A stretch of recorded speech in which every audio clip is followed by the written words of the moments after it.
మెడిమిక్స్ చర్మం ప్రకాశిస్తుంది సహజంగా. ఫ్రమ్ ఏవిఏ. అన్నమయ్య సినిమాలో అసలు స్వామివారు ఇలాగే ఉంటారా అనిపించారు. ఏ హీరోయిన్ తో యాక్ట్ చేయడం అనేది ఇప్పటికీ మీకు మెమరబుల్ గా అనిపిస్తుంది? తెలుగులో వచ్చేటప్పటికి విజయశాంతి గారు, భానుప్రియ. తమిళ్లో అయితే వేరే చాలా మంది, సుమలత గారితో చేశాను, సుహాసిని గారితో చేశాను. యాక్ట్ చేస్తే చూసే వాళ్ళకి ఏంటంటే రియల్ లైఫ్ లో జరుగుతున్నట్టు ఫీల్ రావాలి. ఎవరైనా హీరోయిన్ తో చేస్తే బాగుండేది అని మీకు అనిపించి అవకాశాలు రాక ఆగిపోయినవి ఏమైనా ఉన్నాయా? శ్రీదేవి గారు ఆ జనరేషన్ తో చేశాను, నెక్స్ట్ జనరేషన్ తో చేశాను, మూడో జనరేషన్ తో కూడా చేశాను. అందంగా ఉండే మీరు విలన్ ఏంటి సార్ శివాజీ సినిమాలో? Character equal to hero. ఇప్పుడు మీరు చేసినప్పటికీ ఇప్పటికీ టెక్నాలజీలో కూడా చాలా డెవలప్మెంట్ కనిపిస్తుంది. మేకింగ్స్ ఈజీ అయిపోయింది.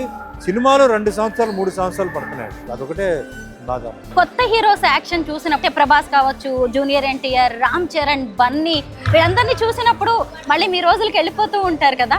యాక్టింగ్ ఇస్ ద సేమ్ అండి.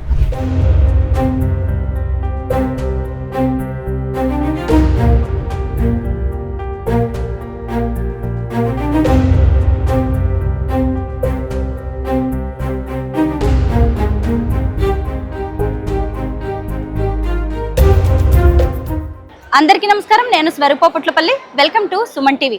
జూడో, కరాటే కింగ్ 100 సినిమాల్లో యాక్ట్ చేసిన నటుడు, దాదాసాహెబ్ ఫాల్కే అవార్డు గ్రహీత అయిన సుమన్ గారు నాతో పాటు ఉన్నారు. తెలంగాణ జూడో అసోసియేషన్ చైర్మన్ మెట్టు సాయి కుమార్ గారు, ప్రెసిడెంట్ కైలాశం యాదవ్ గారి ఆధ్వర్యంలో హైదరాబాద్లో జరుగుతున్న sub junior national judo championship లో పాల్గొనడానికి దాదాపు అన్ని రాష్ట్రాల నుంచి క్రీడాకారులు వచ్చారు. అయితే ముందుగా మనం సుమన్ గారితో మాట్లాడి ఆయన జర్నీ గురించి, అలాగే మార్షల్ ఆర్ట్స్ తో ఆయనకున్న అనుబంధం గురించి అనేక విషయాలు తెలుసుకుందాం. సరే, నమస్తే. నమస్తే సార్, ఎలా అనిపిస్తుంది ఇక్కడ ఈ కాంపిటీషన్స్ కి రావడం? బాగుంది. ఇది నాకు అన్ని అలవాటే. అండ్ ఇప్పుడు ఉన్న తెలంగాణ జూడో అసోసియేషన్ నేను అడ్వైజర్. నేను సో యాక్చువల్లీ చిన్నప్పుడు 11 years ఉన్నప్పుడు కరాటే నేర్చుకున్నాను. సో కరాటేలోనే మెయిన్ పెద్ద పెద్ద సీనియర్ మాస్టర్స్ దగ్గర అందరికీ తెలుసు, తమిళనాడులో అందరికీ తెలుసు. సినిమా కోసం నేను కరాటే నేర్చుకోలేదు, నేను సొంతంగా నేర్చుకోవాలని చెప్పి అట్లా నేర్చుకున్నాను. తర్వాత నాకు కాలేజ్ అయిన తర్వాత సినిమా ఆఫర్ వస్తే అప్పుడు నాకు మెయిన్ అసెట్ కరాటే. నాకు అప్పుడు యాక్టింగ్ అంతా తెలియదు. సో కరాటే వల్ల నేను సినిమా ఫీల్డ్కి వచ్చి తర్వాత ఒక యాక్టర్ అయ్యి అలా సమయంలో సేమ్ టైంలో జూడో రాజగోపాల్ గారు అని చెప్పి ఆయన తమిళనాడులో బాగా వెరీ ఫేమస్ మాస్టర్, చాలా సీనియర్ మాస్టర్ ఆయన. సో ఆయన దగ్గర జూడో కూడా నేను అప్పుడప్పుడు పోయి 2 నేర్చుకోవడం అట్లా. సో ఇక్కడ హైదరాబాద్కి షిఫ్ట్ అయిన తర్వాత చాలా కరాటే స్కూల్స్ ఇవన్నీ ప్రమోట్ చేయడం. సినిమాలో నేనే ఫస్ట్ మార్షల్ ఆర్ట్స్ ఇంట్రొడ్యూస్ చేసింది. తమిళనాడులో అయినా సరే, ఇక్కడైనా సరే. తర్వాత భానుచందర్, అర్జున్ వీళ్ళందరూ వచ్చారు. సో నాకేంటంటే ఎప్పుడు స్పోర్ట్, అది ముఖ్యంగా మార్షల్ ఆర్ట్ మహిళలకి చాలా అవసరం. ఎందుకంటే మీకు తెలుసు, మహిళలది అత్యాచారం జరగడం, పేరెంట్స్ ఏంటంటే భయపడుతున్నారు పిల్లల్ని బయటికి పంపాలంటే ఎట్లా అని. ప్రతి ఒక్కరికి గన్ ఇవ్వలేరు. సో వాళ్ళే తన బాడీనే వెపన్గా తయారు చేసి, ఇప్పుడు మీరు చూస్తున్నారు రఫ్ అండ్ టఫ్గా ఎలా చేస్తున్నారు. ఎవరైనా అటాక్ చేస్తే ఏ విధంగా మనం డిఫెండ్ చేయవచ్చు. సో ఇది చూస్తే మీకు ఒక మనిషి అంటే జూడోలో ఉన్న ఒక డిఫరెన్స్ ఏంటంటే, ఒక జూడో వెనక్కి నుంచి వచ్చి మీ మెడ పట్టుకున్నా, లేదు మీ జుట్టు ముందు పట్టుకున్నా, లేదు మీ చెయ్యి పట్టుకున్నా, లేదు వచ్చి కౌగులించుకున్నా, ఎట్లా విడిపించడంతో పాటు వాళ్ళని ఎట్లా మనం లాక్ చేయాలి, ఎట్లా కింద పడేయాలి. సో దీంట్లో డిఫరెంట్ స్టేజ్. అవసరమైతే మనిషిని ప్యారలైజ్ చేయవచ్చు, అవసరమైతే ఆ మనిషి మిమ్మల్ని ఫినిష్ చేయడానికి ట్రై చేస్తున్నాడంటే మీరు ఫినిష్ చేసేయచ్చు. ప్లస్ ఈ జూడోలో ఏంటంటే బాగా ఎనర్జీ ఉంటుంది, ఇమ్యూనిటీ ఉంటుంది, స్ట్రెంగ్త్ ఉంటుంది. ఆటోమేటిక్గా అంటే ఆ జూడోలో ఉన్న ఎక్సర్సైజ్ అన్ని కంప్లీట్ బాడీ ఫిట్నెస్, అంటే మెయిన్గా హెల్త్ రీజన్ కోసం కూడా బాడీ ఫిట్నెస్, మనం ఎప్పుడూ యంగ్గా కనిపించాలి, ఫిట్గా ఉండాలి అని బాగా యూజ్ అవుతుంది any martial art exercise. So నాకు మెయిన్గా ఈ రెండిట్లో. బట్ ఇప్పుడు ఇక్కడ తెలంగాణలో ఏంటంటే నాకు కుంగ్ఫు, తైక్వాండో అంటే వేరే మార్షల్ ఆర్ట్స్, తెలంగాణ జూజిట్సు అసోసియేషన్ కూడా నేను చైర్మన్. జావేద్ భాయ్ అంటే ఆయన ఇప్పుడు లేరు, ఇప్పుడు ఆయన అబ్బాయి నన్ను చేశారనమాట. సో నాకు బాగా ఇంట్రెస్ట్, దీనికి టైం ఇస్తుంటాను నేను. సినిమా ఫంక్షన్స్కి నేను వెళ్ళకపోయినా నేను దీనికి మట్టుకు నేను వస్తుంటాను. అది ఏ లెవెల్ అయినా పర్లేదు, డిస్ట్రిక్ట్ అయినా పర్లేదు, విలేజ్ అయినా పర్లేదు. అంటే అందరికీ అవేర్నెస్ రావాలి. అంటే మనం మనుషులుగా పుట్టిన తర్వాత ఒక డిసిప్లిన్, ఒక క్యారెక్టర్, పర్సనాలిటీ, ఎలా మాట్లాడాలి, ఎలా గౌరవించాలి, ముఖ్యంగా మహిళల్ని ఎట్లా గౌరవించాలి, లైఫ్లో ఎన్నో ఇబ్బందులు ఉన్నప్పుడు దాన్ని ఎట్లా ట్యాకిల్ చేయాలి, మనం అప్సెట్ అవ్వకుండా, ఇరిటేట్ అవ్వకుండా, అంటే ఇవన్నీ ఏంటంటే ఎలా వస్తుందంటే ఇప్పుడు చూస్తున్నారు, ఈ పోటీ చూస్తున్నారు కదా, వాళ్ళు కింద పడి లేస్తుంటారు. సో సింపుల్ ఫార్ములా ఏంటంటే లైఫ్లో ఎన్నిసార్లు కింద పడినా మళ్ళీ లేచి నిలబడాలి, మళ్ళీ రెడీగా ఉండాలి. ఇది ఇక్కడ ట్రైనింగ్ అవుతుంది ఇక్కడ. సో అట్లా అందరూ బాగుండాలి, హెల్త్ బాగుండాలి. అండ్ చాలామందికి ఇప్పుడు ఏంటంటే జబ్బులు అంటే డయాబెటీస్, బ్లడ్ ప్రెషర్ వస్తుంది. అది because lack of exercise, proper exercise. వాళ్ళు ఏదో ఇష్టానికి చేస్తారు, అది కాదు. కరెక్ట్ ఎక్సర్సైజ్ని హాఫ్ అన్ అవర్ చేసినా కూడా బాడీ బ్రహ్మాండంగా ఉంటుంది. కొందరు నేను డైలీ 2 hours ఎక్సర్సైజ్ చేస్తానండి అంటారు. 2 hours ఏం ఎక్సర్సైజ్ చేస్తున్నారు, అది ఇంపార్టెంట్. అది సో ఇలాంటి ఎక్సర్సైజ్ చేసినప్పుడు మీరు చూస్తుంటే తెలుస్తుంది, బాడీ మొత్తం రివాల్వ్ అవుతుంది. కింద మీద పడతాం, బ్లడ్ సర్క్యులేషన్ పైన కింద వెళ్తుంది, బాగా అదే బ్రీదింగ్ చేయడంతో ఇమ్యూనిటీ పెరుగుతుంది. సో అట్లా కైలాష్ గారు నాకు ఇన్వైట్ చేశారు. లక్కీగా నేను చిన్న గ్యాప్ 1 hour గ్యాప్ ఉంటే నేను వస్తాను, కైలాష్ గారు కలుస్తా అని చెప్పాను. సో థ్యాంక్స్ టు చైర్మన్ మెట్టు సాయి గారు కూడా ధన్యవాదాలు చెప్పాలి. ఆయన డిపార్ట్మెంట్లో ఉంటూ కూడా ఏంటంటే ఆయన దీనికి టైం ఇస్తున్నారు. ఆల్ ఇప్పుడు ఇండియన్ ఫెడరేషన్ అక్కడి నుంచి వచ్చినారు, తెలంగాణ జూడో అసోసియేషన్. సో అందరూ మేము చాలా సంవత్సరాల నుంచి నాకు కైలాష్ గారు నాకు తెలుసు. నాకు సార్ నార్మల్గా ఎవరైనా హీరోస్ అయిన తర్వాత ఫైట్స్ చేయడానికి అని స్టంట్స్, మార్షల్ ఆర్ట్స్ లాంటివి నేర్చుకుంటూ ఉంటారు. కానీ మీకు మార్షల్ ఆర్ట్స్ అనేవే హీరోగా మిమ్మల్ని చేశాయి, మంచి ఆఫర్స్ తెచ్చిపెట్టాయి కదా, ఎలా అనిపిస్తూ ఉంటుంది? మీ సినిమాల్లో మార్షల్ ఆర్ట్స్ ని ఎలా ఉపయోగించారు? నేను డిఫరెంట్ హీరో అండి. నేను బ్యాక్గ్రౌండ్ రాలా, నాకు యాక్టింగ్ క్వాలిఫికేషన్ లేదు. కేవలం మార్షల్ ఆర్ట్ క్వాలిఫికేషన్తో నేను ఐడెంటిఫై అయ్యాను. పర్సనాలిటీ చూశారు. తమిళ్ ఫీల్డ్లో 1978లో నేను వచ్చాను, కేవలం మార్షల్ ఆర్ట్ వల్ల. తర్వాత నేను యాక్టింగ్ నేర్చుకున్నాను. ఈ యాక్టింగ్ నేర్చుకోవడం కాదు, మనం ఏంటంటే ఒక క్రమశిక్షణతో, అంటే టైమింగ్, డిసిప్లిన్, టైంకి అటెండ్ అవ్వడం, తర్వాత వాళ్ళు ఎవరైనా చిరాకు పడినా మనకి కోపం రాకుండా ఉండడం, 10 సార్లు చేయమంటే 10 సార్లు చేయడం, ఏదైనా రిహర్సల్, అట్లా నాకు బాగా ఉపయోగపడింది. అండ్ నాకు ఈరోజు దగ్గర 800 ఫిలిమ్స్ చేశాను. హీరోగా 175 ఫిలిమ్స్ తెలుగు, తమిళ్, కన్నడలో చేశాను. సో 47 years అయిపోయింది ఇండస్ట్రీకి వచ్చి. సో ఇంకా నాకు ఏంటంటే సినిమాలు, క్యారెక్టర్స్ని బట్టి నేను చేంజ్ చేస్తూనే ఉన్నాను. సో ఐఎమ్ వెరీ హ్యాపీ అండి, నాకు బ్యాలెన్స్డ్ లైఫ్ ఉంది. సో నాకు ఏ టెన్షన్ లేదు నాకు.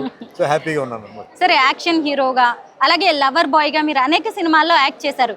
కానీ తర్వాత అన్నమయ్య సినిమాలో అసలు శ్రీ వెంకటేశ్వర స్వామి అంటే మీరే అబ్బా స్వామివారు ఇలాగే ఉంటారా అనిపించారు. తర్వాత శ్రీరామదాసు సినిమాకి వచ్చేసరికి మళ్ళీ రాముడు పాత్ర వేశారు. సార్ అసలు ఈ యాక్షన్ హీరో నుంచి మిమ్మల్ని మీరు ఇలా ఎలా మలుచుకోగలిగారు? నేను మార్చలేదు, దేవుడే మార్చారండి. దేవుడే నాకు అవకాశం ఇచ్చారు. లేకపోతే వెంకటేశ్వర స్వామికి అవకాశం అడిగితే వెంటనే ఇవ్వడం లేదు. వేరే క్యారెక్టర్ అడిగితే ఇస్తారు. నేను వెంకటేశ్వర స్వామి చేయాలని చెప్పి ఎవరైనా వెళ్ళి అడిగితే ఇస్తారా?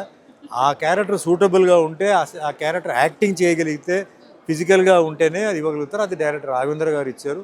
సో ఆయనకి థ్యాంక్స్ చెప్పాలి. పాపం దొరసింహరాజు గారు ఇప్పుడు లేదు ప్రొడ్యూసరు, ఆయనకి థ్యాంక్స్ చెప్పాలి. అలాగే నెక్స్ట్ శ్రీరామదాస్లో కూడా ఆయన రామరాజు గారు ప్రొడ్యూసర్, ఆయన ఇచ్చారు.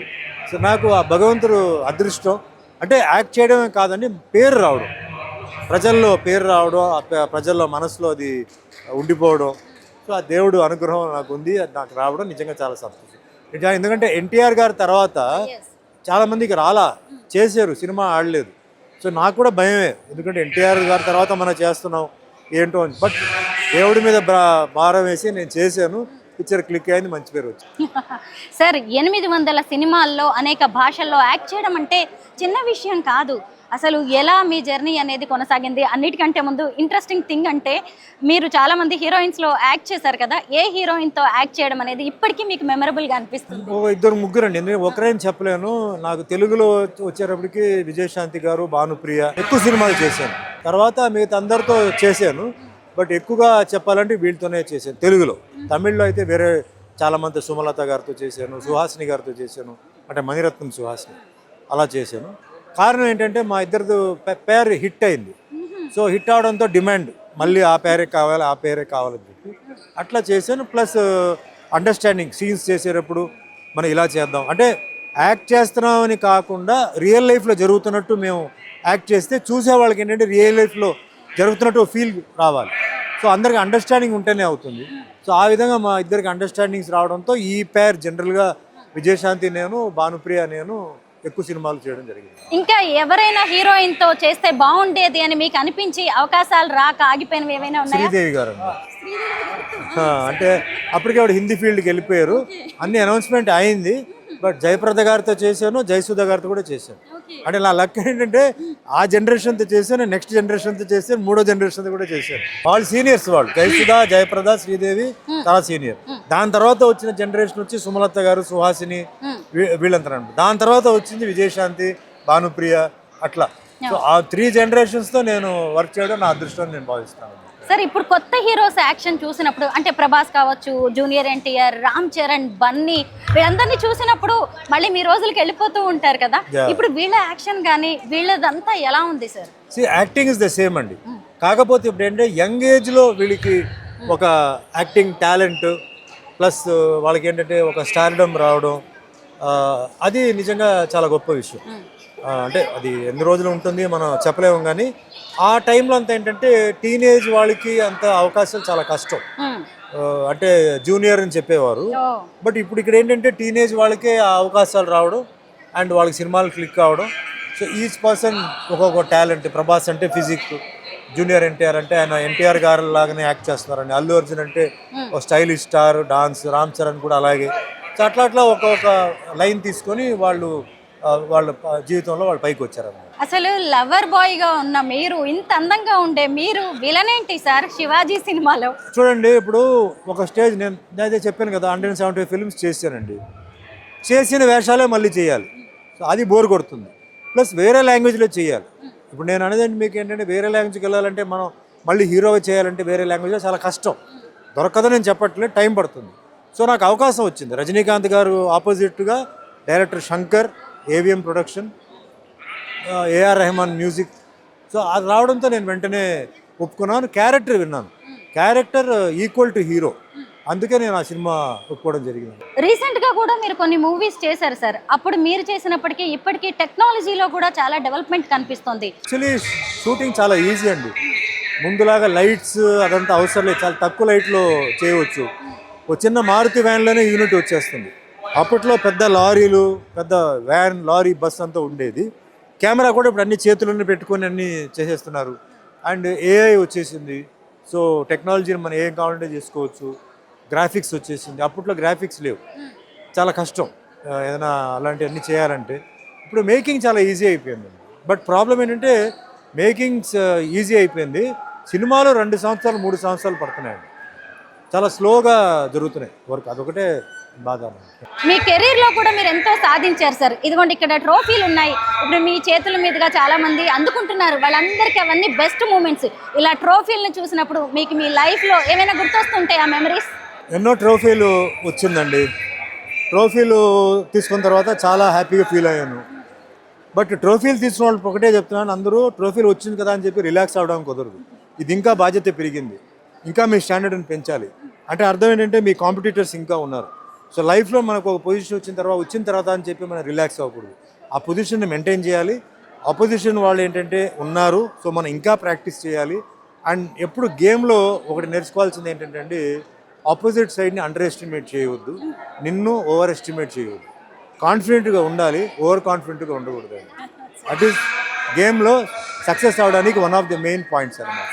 సో ఈసారి ఎవరెవరు వస్తారో తెలీదు. So I wish them all the best. And ఎవరికైతే ట్రాఫీ రాలేదో వాళ్ళు బాధపడకూడదు, ఎందుకంటే ఏదో లైఫ్ అయిపోయిందని కాదు, మళ్ళీ నెక్స్ట్ టైం వచ్చినప్పుడు మళ్ళీ ట్రై చేయాలన్నమాట. Sir me beauty and fitness secret చెప్పండి. మార్షల్ ఆర్ట్స్ అండి, దట్స్ ఆల్. మార్షల్ ఆర్ట్ అదే చెప్పాను కదా మీకు, అవి చూస్తున్నప్పుడు చూడండి, ఎంటైర్ బాడీకి ఎక్సర్సైజ్ ఉంటుంది. అంటే బ్లడ్ సర్క్యులేషన్ ఉంటుంది, అండ్ మీకు స్టామినా ఉంటుంది, ఫిట్నెస్ ఉంటుంది. సో బాడీలో ఉన్న ఫుడ్ అంతా బాగా డైజెస్ట్ అవుతుంది అండ్ యాక్టివ్గా ఉంటుంది అన్నమాట. అంతే, వేరే ఏం లేదండి. Fitness secret. డైట్ ఏమన్నా తీసుకుంటారా?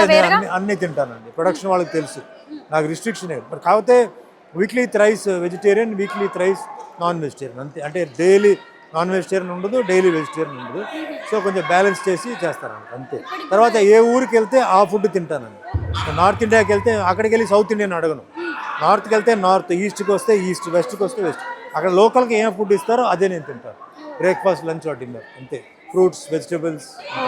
సూపర్ సార్, మీ గురించి తెలుసుకోవడం అనేది, అందులోనూ ఇప్పుడు జూడో ఛాంపియన్షిప్ జరుగుతున్న జరుపుకుంటున్న ఈ టైంలో చాలా స్టేట్స్ నుంచి పిల్లలు వచ్చారు సార్. అవును, ఇది చూడండి, మహిళలు చాలా మంది వచ్చారు. Yes sir. సో నిజంగా పేరెంట్స్కి నేను ధన్యవాదాలు చెప్పాను. అంటే ఆ మార్షల్ ఆర్ట్ ఇంపార్టెన్స్ తెలిసి మహిళలను పంపించారు. సో అది చాలా వెరీ వెరీ ఇంపార్టెంట్ అనమాట. సో వాళ్ళకి నేను ధన్యవాదాలు చెప్తున్నాను. అండ్ పిల్లలు కూడా ఇంకా నేర్చుకోవాలి అండ్ లైఫ్లో, ఎందుకంటే అది ఒక వెపన్ లాగా వాళ్ళకి, వాళ్ళు ఎక్కడ కావాలంటే వెళ్ళొచ్చు, ధైర్యంగా వాళ్ళు తిరగవచ్చు. అండ్ అది మెంటల్ ఫిట్నెస్ కూడా ఇస్తుంది. సో అందరికీ నేను ధన్యవాదాలు చెప్తున్నాను. Super sir, thank you sir. ఇక్కడ మిమ్మల్ని కలుసుకోవడం, మీ గురించి అనేక విషయాలు తెలుసుకోవడం హ్యాపీగా అనిపిస్తుంది. Thank you madam, thank you.